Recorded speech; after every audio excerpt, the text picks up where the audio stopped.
Victime ou témoin de harcèlement ? Il y a toujours une personne de confiance pour en parler dans votre établissement. Élèves, parents, professionnels, vous pouvez aussi appeler le 3018.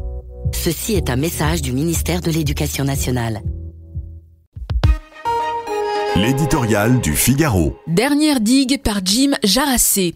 On les oublierait presque, invisibilisés par le chaos élyséen, les valses gouvernementales et le fracas parlementaire.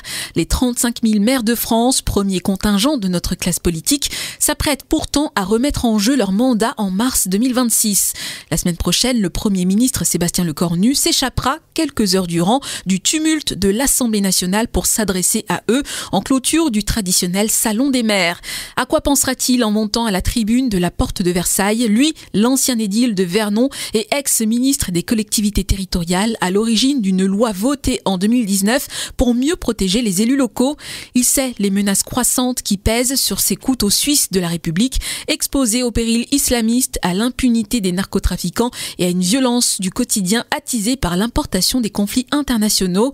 À portée de baffe aussi de citoyens déresponsabilisés qui jugent que tout leur est dû.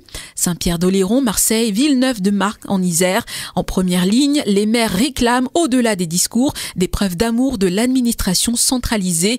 Moins de normes et de restrictions budgétaires, davantage de pouvoir, de moyens humains et matériels.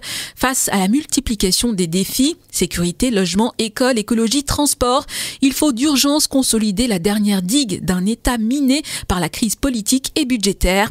C'est dans la commune que réside la force des peuples libres. Les institutions communales sont à la liberté, ce que les écoles primaires sont à la science. Elles la mettent à la portée du peuple, elles lui en font goûter l'usage paisible et l'habituent à s'en servir, écrivait Tocqueville à son retour d'Amérique. Les élections des 15 et 22 mars prochains seront le révélateur de l'état de santé de notre démocratie locale. Misant sur le découragement des maires sortants et la défiance généralisée, les extrêmes espèrent déjà faire déferler la vague dégagiste jusqu'au sein des conseils municipaux. Seul un sursaut politique et citoyen pourra les en empêcher.